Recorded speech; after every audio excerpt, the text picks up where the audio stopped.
कहते हैं जब मुसीबत आती है तो सबसे पहले अपने ही साथ छोड़कर भागते हैं। ठीक ऐसा ही हो रहा है ईरान के साथ। अब सवाल ये उठ रहा है कि इजराइल के अटैक के बाद ईरान पूरी तरह से अकेला क्यों पड़ गया। इसके पीछे की क्या वजह हो सकती है, आज विस्तार से समझेंगे इसे। वहीं दूसरी तरफ बिहार चुनाव को देखते हुए महागठबंधन में होने के बावजूद कांग्रेस अपनी अलग तैयारी क्यों कर रही है। कांग्रेस ने बैक चैनल मीटिंग करनी शुरू कर दी है। इस बैक चैनल मीटिंग करने के संकेत को क्या समझा जाए, क्या है इसके पीछे का मकसद कांग्रेस का, आज इसे भी समझेंगे। और इसके अलावा 80 के दशक की तरह एक बार फिर से भारत में खालिस्तानी विचारधारा पनपने लगी है, तो क्या ये कोई बड़ा खतरा हो सकता है? एक नज़र इस पर भी आज के शो में। नमस्कार, खबर प्रधान शो देख रहे हैं आप और मैं हूं संगीता श्रीवास्तव।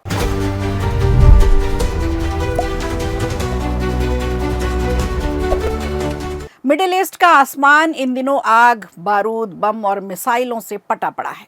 ऐसा घमासान छिड़ा है जिसकी कल्पना से भी रूह कांप जाए, पर यह साक्षात देखा जा रहा है। परेशान आम नागरिक हो रहा है। दरअसल इजराइल ने ईरान की जमीन पर हमला किया, जिसे नाम दिया राइजिंग लॉयन। लेकिन इस सीधी टक्कर में एक बड़ा ट्विस्ट भी है, एक ऐसा ट्विस्ट जिसने सबको हैरान कर दिया है। ईरान जो दशकों से अपने प्रॉक्सी दोस्तों की फौज खड़ी कर रहा था, उसे महफूज करने के लिए, उसे सुरक्षित रखने के लिए, लेकिन आज जब ईरान को सबसे ज़्यादा उनकी ज़रूरत है तो वो सबसे पहले मुंह मोड़ कर बैठे हुए हैं, सब गायब हैं। सवाल ये है कि उसके वो खूंखार प्रॉक्सी और उसके मोहरे आखिर कहाँ चले गए? क्यों ईरान इस समय अकेला पड़ा हुआ है? सवाल सबसे बड़ा ये है। चलिए आज इसी पहलू पर बात करते हैं और पूरी बात को समझने के लिए हम थोड़ा सा पीछे भी चलते हैं। बात करते हैं 1979 की। ईरानी क्रांति के बाद से ईरान ने एक नई रणनीति बनाई थी, यानी खुद सीधे मत लड़ो, अपने प्रॉक्सी, अपने मोहरों के दम पर लड़ाई जारी रखो और उन्हें ही आगे खड़ा करो। जो फोर्स बनाई उसमें हिजबुल्ला, हमास, हूती जैसे लड़ाकों को पैसा दिया गया, हथियार दिए गए, ट्रेनिंग दी गई। ये प्रॉक्सी ईरान के लिए ढाल की तरह रहे, उनकी तलवार बने रहे। 7 अक्टूबर 2023 को जब हमास ने इजराइल पर पहली बार हमला किया तो हमें इस पूरे नेटवर्क की ताकत का अंदाज़ा भी हुआ। लेबनान से लेकर यमन तक ईरान के ये प्रॉक्सी इजराइल पर टूट पड़े थे। लेकिन अब जब इजराइल का निशाना सीधे ईरान पर है, तब ये सारे प्रॉक्सी एकदम शांत बैठे हुए हैं। दरअसल इस समय हमास पूरी तरह से कमज़ोर पड़ा हुआ है। इस हालत में नहीं है कि इजराइल के खिलाफ ईरान का साथ दे सके, बल्कि वो खुद ही अपने अस्तित्व को बचाने की लड़ाई लड़ रहा है, जिसकी वजह से ईरान का एक मजबूत और सबसे खतरनाक प्रॉक्सी इस गेम में पूरी तरह से आउट हो चुका है। चलिए अब बात करते हैं लेबनान के लड़ाके हिजबुल्ला की। जैसे ही अक्टूबर 2023 में हमास ने इजराइल पर हमले शुरू किए, वैसे ही हिजबुल्ला ने भी उसका साथ देना शुरू कर दिया था। इजराइल ने उस पर भारी बमबारी की। नतीजा ये निकला कि हिजबुल्ला के आधे से ज़्यादा टॉप लीडर मारे गए या फिर अंडरग्राउंड हो गए हैं। इराकी लड़ाकों की अगर बात करें तो इराक के प्रधानमंत्री ने इन लड़ाकों से साफ कह दिया कि इस युद्ध में वो ईरान के साथ नहीं है, इराक को इसमें न घसीटा जाए। इस संकट की घड़ी में ईरान अकेला पड़ता नजर आ रहा है। पड़ता क्या नजर आ रहा है, अकेला पड़ चुका है। उसके सबसे खास दोस्त रूस, जो आज खुद एक बुरे दौर से गुजर रहा है। एक रिपोर्ट के अनुसार रूस और ईरान ने 2022 से 2024 के बीच रक्षा और ऊर्जा क्षेत्र में कई समझौते किए थे, जिसमें ईरान ने रूस को ड्रोन और मिसाइल्स की आपूर्ति की बात रखी थी, और जबकि रूस ने ईरान को तेल और गैस के क्षेत्र में तकनीकी सहायता देने की बात की थी। लेकिन आज रूस खुद यूक्रेन के युद्ध में बुरी तरह से फंसा हुआ है। रूस की अर्थव्यवस्था संकट में आ चुकी है और उसकी सैन्य क्षमताएं भी बेहद कमज़ोर पड़ गई हैं। इस स्थिति में रूस ईरान को उतना समर्थन नहीं दे पा रहा जितना कि पहले देता था। रूस के राष्ट्रपति व्लादिमीर पुतिन ने ईरान के समर्थन में केवल औपचारिक बयान दिए, लेकिन व्यवहारिक रूप से, फिजिकली रूप से कोई ठोस कदम नहीं उठाया। रूस ईरान को और अधिक सैन्य मदद भेज सकता था, लेकिन नहीं भेज रहा है, क्योंकि उसे खुद डर है कि पश्चिमी देशों के साथ उसके संबंध और खराब ना हो जाए। इसके बाद अगर देखते हैं तो ईरान का दूसरा सबसे बड़ा सहयोगी है चीन। 25 साल का समझौता है दोनों देशों के बीच में, जो 2021 में हुआ था। इस समझौते के तहत चीन ने ईरान को आर्थिक मदद और सैन्य मदद देने का वादा किया था। चीन ईरान से तेल खरीदता है और बदले में उसे बुनियादी ढांचा, विकास और तकनीकी सहायता देता है। लेकिन इस बार चीन ने भी ईरान से दूरी बना रखी है। चीन पश्चिमी देशों से कोई विवाद नहीं चाहता, वैसे भी वो लड़ाई में शामिल कभी होता नहीं है प्रत्यक्ष रूप से। तो चीन की चुप्पी की वजह तो स्पष्ट है, वो भी वैश्विक आर्थिक मंदी से फिलहाल जूझ रहा है और उसे पश्चिमी देशों में खासकर अमेरिका के साथ अपने व्यापारिक संबंधों को बचाना है, सुधारना है। तो द हिंदू की एक रिपोर्ट आई है, उसमें बताया गया है कि चीन ने ईरान पर इजराइल के हमलों के बाद केवल शांति और स्थिरता की अपील की है, लेकिन व्यावहारिक समर्थन से पूरी तरह से परहेज रखा है।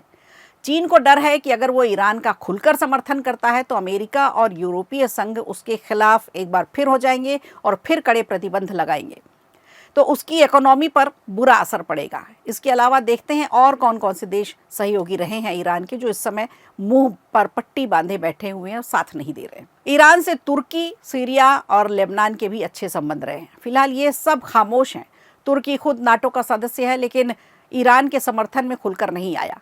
अमेरिका से वो अपने संबंध नहीं बिगाड़ना चाहता। दरअसल सीरिया और लेबनान ईरान के प्रॉक्सी के रूप में जाने जाते हैं, लेकिन सीरिया में अब हालात बदल गए हैं जब से बशर अल असद की सत्ता गई है। इजराइल ने हाल ही में सीरिया और लेबनान पर भी कई हवाई हमले किए थे, आपने भी देखे होंगे, जिसमें हिजबुल्लाह और अन्य ईरानी समर्थित समूहों को निशाना बनाया गया था। इन देशों की अपनी समस्याएं ही इतनी गंभीर हैं कि वो ईरान की मदद ही नहीं कर पा रहे। इजराइल के हमलों की टाइमिंग देखा जाए तो इस समय बिल्कुल सटीक है, जब चारों तरफ से ईरान अकेला पड़ा हुआ है। रूसी राष्ट्रपति व्लादिमीर पुतिन खुद यूक्रेन के साथ वार में उलझे हैं। ईरान के सहयोगी देश या तो खुद संकट में है या फिर राजनीतिक और आर्थिक कारणों से उसकी मदद नहीं कर पा रहे। तो इजराइल की रणनीति बिल्कुल स्पष्ट है, जब ईरान अकेला पड़ा हो तब उस पर हमला करो। जाहिर सी बात है, इजराइल ने इस बात का फ़ायदा उठाया, मौके का फ़ायदा उठाया, और अमेरिका ने भी इजराइल को पूरी खुली छूट दी। ईरान पर हमले के लिए हरी झंडी दे दी, क्योंकि अमेरिका भी नहीं चाहता कि ईरान परमाणु हथियार विकसित करे।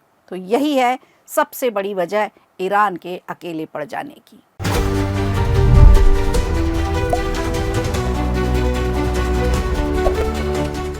इधर बिहार चुनाव को लेकर कांग्रेस ताबड़तोड़ तरीके से गुप्त रूप से मीटिंग पर मीटिंग कर रही है। अब चुपचाप मीटिंग करने के पीछे का मकसद क्या है, मायने क्या है इसके, जब चुनाव महागठबंधन लड़ रहा है? देखिए, इसका खुलासा तो अभी नहीं हुआ है, लेकिन इतना तो तय है कि सीटों के बंटवारे को लेकर आरजेडी से बात नहीं बन पा रही। ऐसे में बिहार में तैनात राहुल ब्रिगेड आरजेडी को आंख तो दिखा रही है, लेकिन चुपके चुपके, जिसके चलते ही अब बैक चैनल और बैकडोर प्लान तैयार किए जा रहे हैं।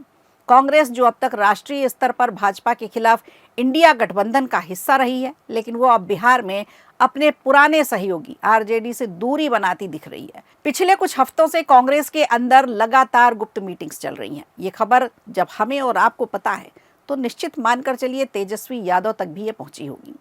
बीते दिनों भी एक बार फिर से पटना में गुप्त मीटिंग की गई थी, जिसके पीछे की वजह साफ है कि कांग्रेस अपने संगठन को मजबूत करना चाहती है और सीटों के बंटवारे में ज़्यादा से ज़्यादा हिस्सेदारी हासिल करना चाहती है।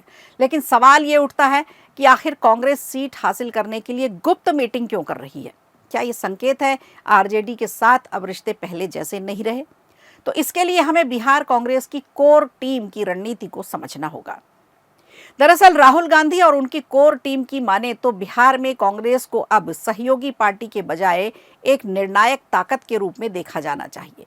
लोकसभा चुनाव में पार्टी का प्रदर्शन भले ही कमजोर रहा हो, लेकिन राहुल ब्रिगेड का मानना है कि विधानसभा चुनाव में स्थानीय चेहरों और सामाजिक समीकरणों का जो ताना बाना बिहार में चलता है, उसके हिसाब से पार्टी बेहतर प्रदर्शन कर सकती है। बस शर्त यह है कि कांग्रेस को बेहतर सीटें मिले। अगर आपको याद हो तो बीते दिनों पप्पू यादव का भी एक बयान सामने आया था, जिसमें उन्होंने तेजस्वी यादव का नाम लिए बगैर साफ साफ कह दिया था कि आप हेडमास्टर ना बने। अब पप्पू यादव के इस बयान में भी कहीं ना कहीं नाराजगी तो साफ झलक रही है। आप भी सुनिए।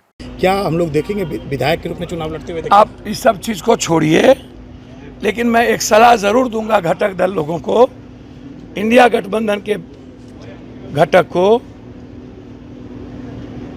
कि आप हेडमास्टर मत बनिए और आप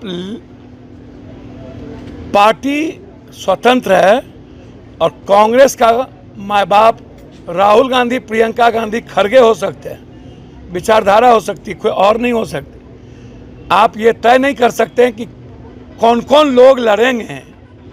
आप अपने दल का तय कीजिए कि आपके दल का लोग कौन होंगे, कांग्रेस में कौन लड़ेंगे, तेजस्वी को सूची यह तय हमारे प्रभारी और हमारे नेता करेंगे।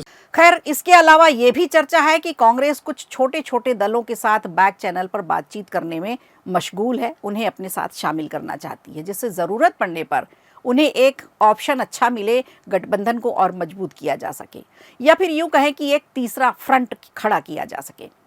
हालांकि ये विकल्प अभी सार्वजनिक नहीं है, दोनों दलों ने अब तक इसे कोई आधिकारिक बयान भी इस पर नहीं दिया है, लेकिन संकेत साफ हैं कि अगर सीटों का बंटवारा समान रूप से नहीं हुआ तो कांग्रेस एक अलग राह पकड़ सकती है, फिर भले ही ये राह जोखिम भरी क्यों ना हो। तो इसमें आरजेडी को भी अब संभल कर सीट शेयरिंग को लेकर के अपनी बात रखनी पड़ेगी।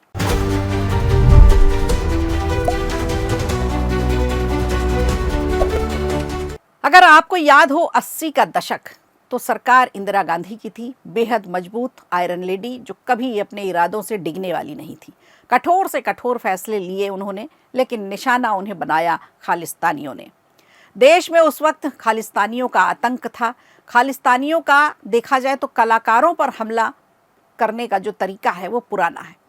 इन हमलों से खालिस्तानियों ने कलाकारों की मानसिकता पर कब्जा जमाने की कोशिश की है, जिससे सब कुछ उनके हिसाब से ही चलता रहे। साल 1988 का वो दिन याद है आप लोगों को कि जब चमकीले की हत्या की गई थी।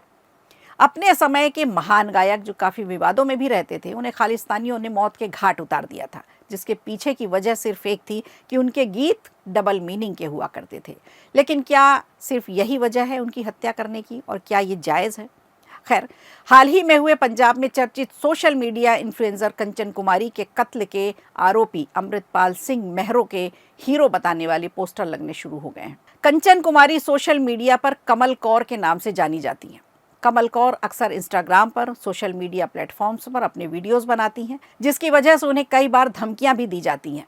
अमृतपाल सिंह मेहरो समेत कई कट्टरपंथियों ने उन्हें धमकियां दी थी कि अश्लील वीडियो बनाना बंद करें, वरना तुम्हारे लिए मुश्किल होगी। कमल कौर के कत्ल के बाद एक वीडियो भी सामने आया, जिसमें अमृतपाल सिंह मेहरो ने हत्या की जिम्मेदारी भी। आपको बता दें, पहले ही एक कट्टरपंथी अमृतपाल सिंह प्रशासन की मुश्किलें बढ़ाता रहा है, जो फिलहाल सांसद है और जेल में बंद है। ऐसे में अब एक नया अमृतपाल सामने आया है, तो कहीं ना कहीं प्रशासन के लिए ये मुसीबत भी बनेगा। लेकिन इस पूरे मामले पर गौर करने वाली बात यह है कि पंजाब में आपकी सरकार है, लेकिन इस समय कत्ल करने के बाद ये अमृतपाल दुबई में जाकर बैठा हुआ है, तो क्या इसे प्रशासन का फेलियर नहीं माना जाएगा? सरकार को भी जवाबदेही तो तय करनी पड़ेगी। अब आप इस पूरे मामले पर क्या सोचते हैं, हमें कमेंट बॉक्स पर ज़रूर बताइएगा। तो खबर प्रधान में आज के लिए इतना ही। दीजिए इजाज़त, नमस्कार। वीडियो अच्छा लगा हो तो लाइक कीजिए, शेयर कीजिए और कमेंट बॉक्स में हमें ज़रूर बताइए।